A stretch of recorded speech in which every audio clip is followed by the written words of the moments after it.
अस्सलाम वालेकुम दोस्तों, मैं हूं हैदर अली और आप देख रहे हैं फिटनेस मीडिया। आज जो शख्सियत मेरे साथ मौजूद है आप इनको जानते हैं, ज़ोहेब आलम।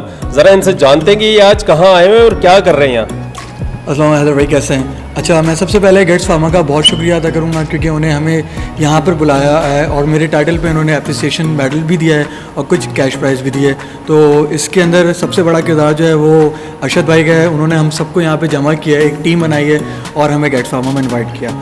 फ़र्स्ट ऑफ ऑल मैं इन सबका बहुत शुक्रिया अदा करना चाहूँगा। ज़बरदस्त ज़बरदस्त। अच्छा, अब लगे हाथ तो मुझे ये भी बताएं, रमज़ान के हवाले से आप क्या सजेस्ट करते हैं, अपने लिए क्या सजेस्ट करते हैं और दोस्तों के लिए हमारे क्या सजेस्ट करते हैं? देखें हैदर भाई, रमज़ान की आमद है। हमें कोशिश ये करनी चाहिए कि जो भी हम खाएं सहर और इफ्तार के अंदर वो बहुत बैलेंस होना चाहिए। लोग गलती क्या करते हैं कि वो बहुत ज़्यादा खाने लग जाते हैं, या सहरी में अमूमन आपने देखा होगा कि वो बहुत ज़्यादा पानी पीने लगते हैं। हमेशा याद रखिएगा, जितना आप पानी पिएंगे उतना ज़्यादा आप डिहाइड्रेट होंगे। तो हर चीज़ बैलेंस अच्छी लगती है। मेरा छोटे से सजेशन ये है उन सब लोगों के लिए जो वेट गेन करना चाहते हैं, वेट लॉस करना चाहते हैं, अपने मैक्रो न्यूट्रिएंट के ऊपर काम करें। आपका जो हेल्दी फैट है वो अपने सहरी के अंदर ज़रूर इस्तेमाल करें। उसमें आप पीनट बटर इस्तेमाल कर सकते हैं, उसमें आप ड्राई फ्रूट्स इस्तेमाल कर सकते हैं। इसके साथ साथ आप कॉम्प्लेक्स कार्ब्स का इस्तेमाल करें ताकि आपको देर तक एनर्जी मिलती रहे। उसके अंदर आप मल्टीग्रेन ब्रेड यूज़ कर सकते हैं, आप ओट्स यूज़ कर सकते हैं। साथ साथ प्रोटीन का इस्तेमाल बहुत ज़रूरी है आपकी मसल बिल्डिंग के लिए, आपके दूसरे एसेंशियल्स के लिए। तो उसके अंदर आप एग वाइट्स यूज़ कर सकते हैं, आप फुल एग भी यूज़ कर सकते हैं, 2 से ज़्यादा आप 3 भी चाहें तो यूज़ कर सकते हैं। बट उसके साथ अगर आप प्रोटीन शेक्स यूज़ कर सकते हैं, अगर आपके पास अवेलेबल है तो।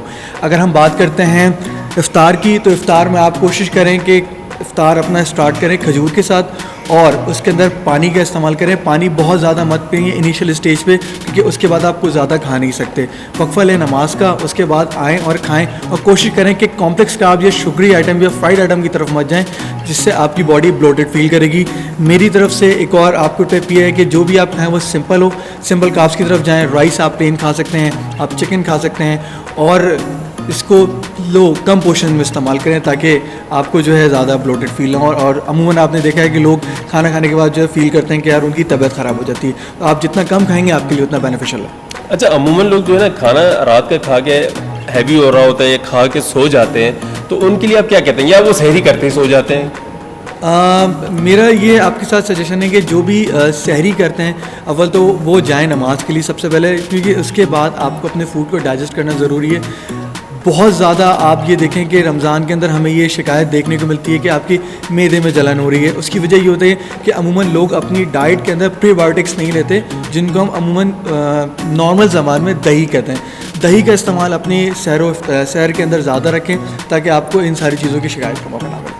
मतलब एसिडिटी उन्हें नहीं होगी अगर दही? एग्जैक्टली। और साथ साथ चहलकदमी ज़रूर करें, इसके लिए नमाज का पाबंद होना ज़रूरी है। अच्छा, कुछ दोस्त हमारे हैं जो दोस्त भी हैं और कुछ ख़वातीन भी हैं जो घरों पे होती हैं, एक्सरसाइज नहीं करती, जिम नहीं जाती, तो रमज़ान में वो अपने आप को फिट कैसे कर सकते हैं? अच्छा, वो इस तरीके से फिट कर सकते हैं। देखें, exercise it's a part of toning of your body. आप अपनी न्यूट्रिशन इनटेक से ही अपने आप को ग्रो कर सकते हो, अपने आप को लॉस कर सकते हो। तो मेरा ये सजेशन है, जो भी आप खा रहे हैं उसको बैलेंस मील के थ्रू लें और अकॉर्डिंग टू दिस आपकी बॉडी के अंदर वाज़ेह चेंज आ जाता है। बिल्कुल बिल्कुल ज़बरदस्त, बहुत अच्छा मशवरा दिया है दोस्तों। ये बहुत अच्छा टाइम है, रमज़ान शुरू हो चुका है तकरीबन, तो अब आप लोगों को ये करना है कि इस डाइट को फॉलो करें और अपने आप को फिट करें। और मुझे दीजिए इजाज़त, अल्लाह हाफ़िज़।